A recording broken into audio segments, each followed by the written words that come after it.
Right, so I've just got done listening to all the tracks now from Metallica's latest album, 72 Seasons.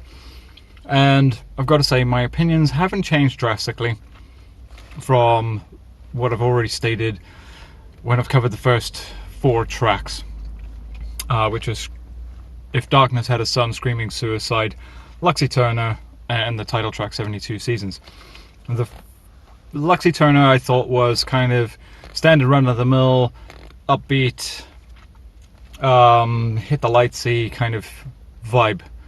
And I thought it was okay, but I also thought it was kind of stock sounding in some respects, and there wasn't anything that really wowed me.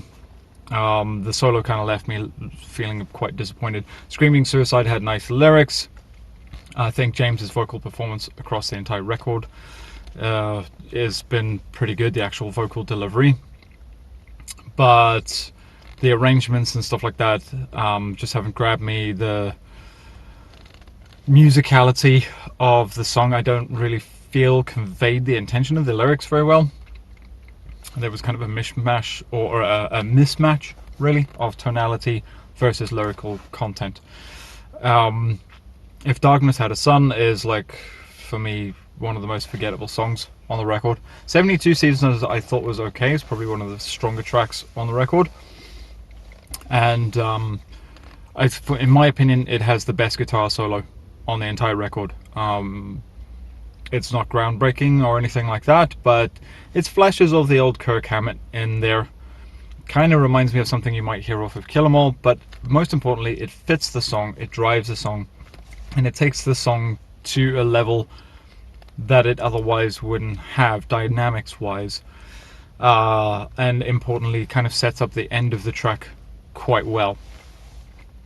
Now, I've listened to the rest of them, and it's very, very much a similar pathway from there. We get a couple more tracks where, like Crown of Barbed Wire and stuff like that, where nothing particularly interesting, in my opinion, happens. Again, lots of very stocky riffs, and the same pentatonic licks, literally the same licks, just again and again from Kirk. Now, just towards the tail end of the releases, they put out Shadows Follow, Rim of Mirrors, and Too Far Gone. And they picked up again. I thought they were up around the same level as the title track, 72 Seasons. But my opinion on which track is best has changed. In my opinion now, that's probably Too Far Gone. I do like kind of what they did with the videos, that they did the animated video for Rim of Mirrors. And then that same animator did another one there for Shadows Follow. And normally I would probably critique that they use that animation style twice, but actually he did a great job because they're both very tonally different, aside from the animation, the fundamental, artist, his fundamental style. But otherwise, like all the coloration and everything like that, the vibe is very different, and I thought it was nice. It's something different from Metallica. But Too Far Gone for me is like the standout track overall, although the solo I think is not as good as 72 Seasons, which for me is like the only decent solo on the record. But in terms of arrangement and dynamics and how just genuinely how interesting is the song to listen to, I think Too Far Gone for me is the standout track on the record. It's an actual engaging, interesting arrangement. The parts don't feel like they're drawn out too long. They're not revisited and repeated too often, which is a general bone of contention for me across the entire record. So yeah, I just thought before I dive into the main kind of point of this video that I would give you my overall thoughts on the record. I'm not really going to do a separate review of the entire album track by track and all that. I'm kind of parking that and leave it behind me. But I will say that, I'd said if they made, they showed their hand with more tracks that were kind of on the level of 72 Seasons, it would pique my interest. And so they did. But they also released, well, in my opinion, like a couple of turds as well. No offense, I know some people are really pumped up about the record and love it. guys, have at it, enjoy it. I'm not trying to piss on anyone's parade or anything like that, but just for me, it's a question of quality of songwriting, and I just don't think it's there on most of the record. It's a bit like Hardwired, where the first disc on Hardwired I thought was really good and engaging and had some good dynamics, and then the second disc was almost entirely throwaway. Actually, that's not really true. The first disc had one or two, I think one song where I was like, nah, that's a dud, but like the first few were pretty strong, and then there was like one strong track or two strong tracks on the second disc, but the other ones were just like a bit nah. But they weren't as nah as this because like on Hardwired there were very obvious throwbacks to like tribute to like Motorhead and Dime Ahead and stuff like that, and they kind of nailed those tonalities. And so if you're into that sort of thing, you'll still enjoy those tracks quite a lot, because they do what they say on the tin, so to speak. But in the case of this record, the band have said that they set out to do something different, that they would throw the past 40 years of Metallica out the window to do this, and I don't really feel that they've done that. Too Far Gone is maybe a track where they could possibly get away with making that claim and go, okay, yeah, that does sound quite different to things I've heard them do in the past. But the rest of the record, there's a lot of stuff that sounds very similar to Hardwired in a lot of ways, and is for me, I would say, is probably less hooky and less interesting and more over-inflated or convoluted arrangement-wise. Like I said, there's too much repetition, there's too many beats where the underlying beat structure is kind of too static through the song. Like say it's a backbeat, and that backbeat kind of almost holds all the way through the song. There's some of them that don't even, like barely shift key in places. But like I said, there are now a handful, 4 tracks for me, that are like, okay, there's some good potential there, but they're not fully realized. There's always a weak element that kind of lets it down. It's like 72 Seasons has kind of a stocky sounding verse riff, and it's repeated quite a lot in the song, and so that's a bit of a problem.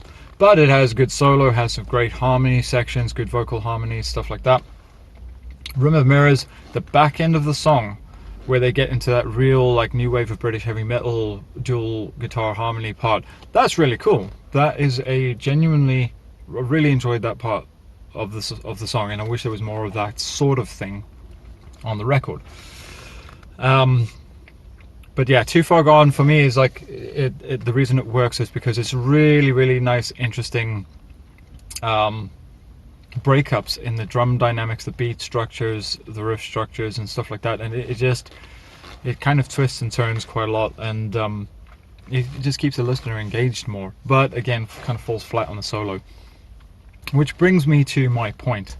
Recently, Kirk was featured in an interview in Guitar Player magazine, and he was rambling on about how it's so much harder to really play and impress and be creative and fresh and new using just the pentatonic scale. So he's defending playing so much pentatonic lead.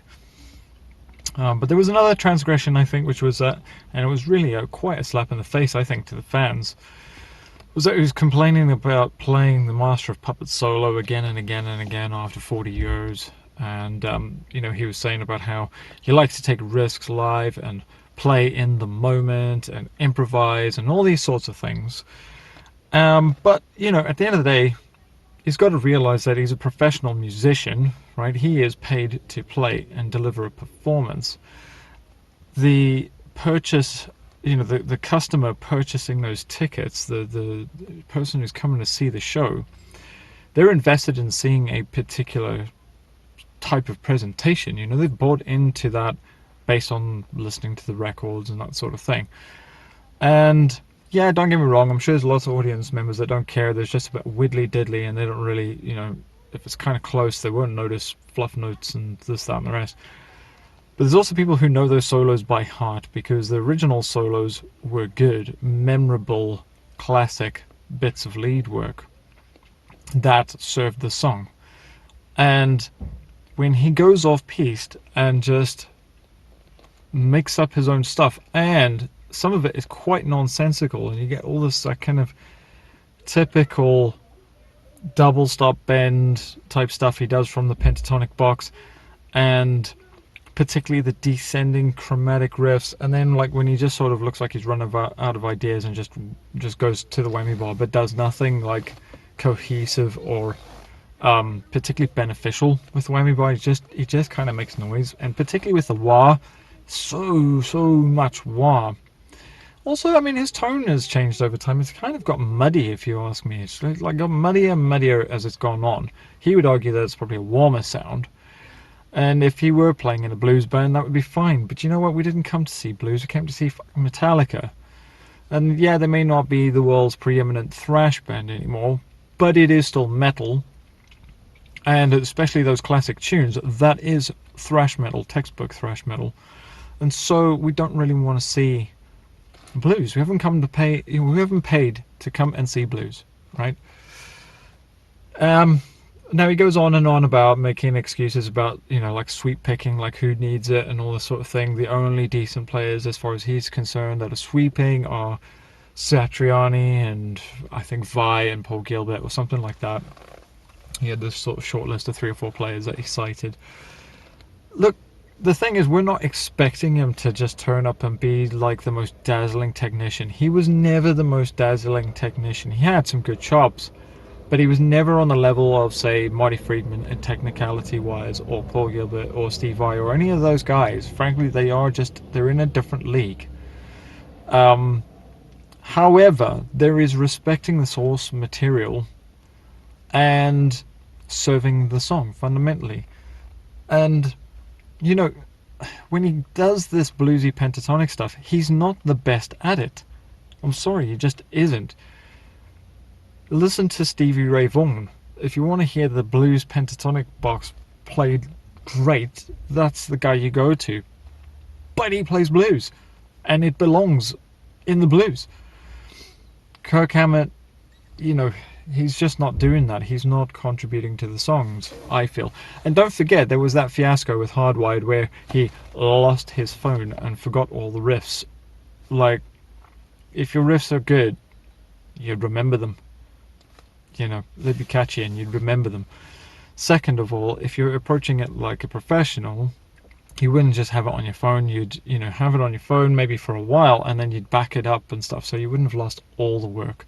There's a methodology from somebody who cares, who genuinely cares what happens with their creative endeavors. And, they have checks and balances in place in their procedure, their working procedure. Like when I work, I'm backing up so much at every different stage. If you go to any studio professional, they're backing their work up. So if something happens, the worst comes to worst, you won't lose much. You'll only lose whatever wasn't in your most recent backup, and hopefully that is recent enough that it's still in your head and you can remember most of it. Now and again, yeah, something might slip through the net, but there's no real excuse for turning up for an entire record and going, hey, I got nothing. Especially when your intention that you're saying to the public was that you did have stuff to bring, but you couldn't be bothered remembering it. So how much really did you work on it? I don't know. It doesn't sound like you got the reps in, the repetition. And that brings me to my point, which is just Kirk is like the weakest link in this band, and it shows on this album. He's like the weakest link. Everybody in Metallica has been trying to up their game since Death Magnetic, really. Lars has had to kind of step up to the plate with them playing faster material again. I know it's not the same level as the 80s, but generally speaking, and yeah, he does still fluff stuff. I know he still fluffs parts and stuff like that, and still rushes tempos and things like that here and there. But generally speaking, I would say I've seen more clips where I go, yeah, Lars is actually sounding better than he has for some time, because I guess he's been forced to step up to the plate to play the music that's on Death Magnetic, Hardwired, and so on. Where they have brought it back to quite a lot of a little closer to their kind of thrash roots in terms of how he's approaching double bass and stuff like that. So yeah, credit where credit's due. I think Lars is playing better. Yeah, okay, he's over-arranged this particular album and some of the beats are really samey and stuff like that. But in terms of technically what he's doing, it's probably equals anything else he's probably done in a lot of respects, you know. James has delivered very good vocal performances, I think, on this album, the actual vocal delivery. And his lyric writing's been getting better, I would say, since Death Magnetic. Death Magnetic wasn't great for lyrics, I thought. Heartfelt as they are, and genuine as they are, I just didn't think they were great quality. It was a bit better on Hardwired, and it seems to be a bit better again on this. But then the music, like I said, doesn't quite gel with it all the time, I don't think, in my opinion. Rob, I'm not going to knock. Riff-wise from James as well, just before I set off from James, I think this latest record is probably his least impressive showing of riffs in general. But there is some good stuff on there, but it just doesn't carry all the way through the album. So there's a lot of like riffs that are just kind of stock sounding.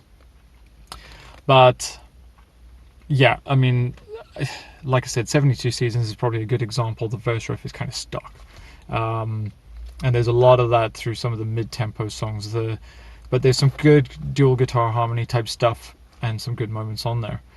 But generally speaking, James has carried the band for the last few years, because in the other records you could kind of just count on James to still cough up the riffs. And this is the first album where I've gone, he actually hasn't, but maybe they're just depending on him too much to carry that whole thing. I don't know. Or maybe some of this is more of Kirk's contributions. I really don't know the reason for it. But it did catch my ear that there's not this sort of show-stopping riffage that I've become accustomed to. But that's not the album's main problems with that. It's more arrangement based. But you could kind of get away with some of that if you had great lead work. So there's some interludes on the record, and particularly the solos, but there's these interludes that are key to the arrangement, because let's face it, the solo only occupies like a fraction of the song, but interludes are key setup moments. And what I mean by that is you might get a lead line that like reintroduces you into the verse, or maybe a lead line that like separates a pre-chorus from a chorus, or takes you out of the chorus into a breakdown, you know, something like that. And Kirk's doing very samey things, like he'll just mirror what James is playing an octave higher or something like that, and they could do with just a bit more, reaching for just something a bit more, I think. But it's his solos that are really letting the team down. This repetitive blues pentatonic stuff, and it's not even good blues pentatonic stuff. To give you an example of what I'm talking about, probably the most famous player for using pentatonic to, I think, a really, really, really high standard and taking it places that are really, really grabbing to your ear is Van Halen. He was known for playing a lot of pentatonic, even though he sounded incredibly modal. So, you know, he made it sound more exotic by reaching for more dynamics, using more varied techniques. You know, like where are all the cool pinch harmonics? Like where's the precision in Kirk's playing? Where's the feel, the touch, the subtlety in manipulating the notes? You know, he just plays the note with a regular pick, you know, picks it regularly and plays the same vibrato, and does the same bends and does the same runs. And it's just very samey and stale. Whereas if you listen to, I don't know, the likes of Van Halen, you'll get every note is picked a little differently. The dynamics are softer, they're louder, picking closer to the neck, picking closer to the bridge, selecting different pickups, you know, using delays, using different effects, having clarity in his tone and not just having it muddy, not using one effect all the time like Kirk tends to over rely on his wah pedal. All these things add up, and especially when you take them all away and just leave a basic picking thing and a basic lick pattern that gets repeated over and over again, it's pretty bad. It's kind of like listening to, I feel, a teenager that has only got to that part where they've just learned the pentatonic, and yeah, sure, they've got some talent and they've got an ear to not play out of tune, but they haven't really got much more than that. That sounds harsh, but that's the truth, and that's why I think it pisses people off so much. And so for me, Kirk's like the weak link in Metallica at the moment. Everyone else is trying to up their game, but if anything, he's gone the opposite direction. and I think it's really let down their latest record. And yeah, it's strange because, as I said, the other guys seem to be trying to take an upward trajectory and finish strong. James Hetfield always said that he thought that they still had their strongest album in them somewhere, but they're not going to get there unless they're all taking a step up and pushing in the same direction. And it kind of just feels like Kirk's just not really engaged. He's not playing the game anymore. And because they have that brotherly relationship and they're nearing the end of their career, they're not going to fire him. If this was the 80s and they auditioned Kirk today, and it was like 89, or 85, or any of that period, and they were looking for a new guitar player, and today's Kirk Hammett turned up, they wouldn't hire him. There's no doubt they wouldn't have hired him, right? So I just can't forgive that kind of transgression. And also, just I think it's really reflected in his attitude in that interview, where he's basically like, look, I could play that solo from Master of Puppets perfectly if I wanted to, but I'm not going to bother. I'm just going to wing it and see where it lands. And some nights it might be good, and other nights it's going to fall on its face, but you're just going to have to deal with it. And that's like, come on, Kirk, like, that doesn't sound very respectful to your fans. And shows are not cheap to go to these days, big arena shows. And people travel far to see those guys as well. I just think it could be treated with more respect. Your job's not that bad, Kirk. You don't work at McDonald's. You're not cleaning grease out of, like, grills and stuff like that, Your job is to play music live, and it's good music. It's good, fun, interesting music to play, even if you've played it thousands and thousands and thousands of times. Like, I don't hear, the guys from Iron Maiden complaining, like Adrian Smith going, oh god, I just really can't be bothered, like, playing those solos. Like, those guys, yeah, there's a little variation because they're technically capable of improving a little bit here and there, but they generally don't fuck with the structures of the song. They don't let the audience down. They turn up and they deliver what you've paid to come and see. And for me, that's that fundamental difference in attitude. And I think, yeah, I love Kirk Hammett as a person. He seems like he's a really nice guy. He's got time for people. He always talks to them really nicely with respect and all those kinds of things. Put that aside, and I'm just talking about that relationship, that dynamic between, there's consumers paying for this stuff. What are you going to deliver? And Kirk's just decided to tap out of the game. It's like he's retired and he's just taking his pension paycheck. But yeah, let me know what you think in the comments. Just to let you know, I've got a project that I've put out. It's an album of 10 tracks. Produced it myself and engineered it and stuff like that. I'm going to link the playlist just at the end of the video. And if you want to just go ahead and check it out, my sound is kind of based in, my influences are early thrash, but also melodic death metal, some smatterings of kind of more traditional death metal, symphonic black metal, and kind of stock black metal as well.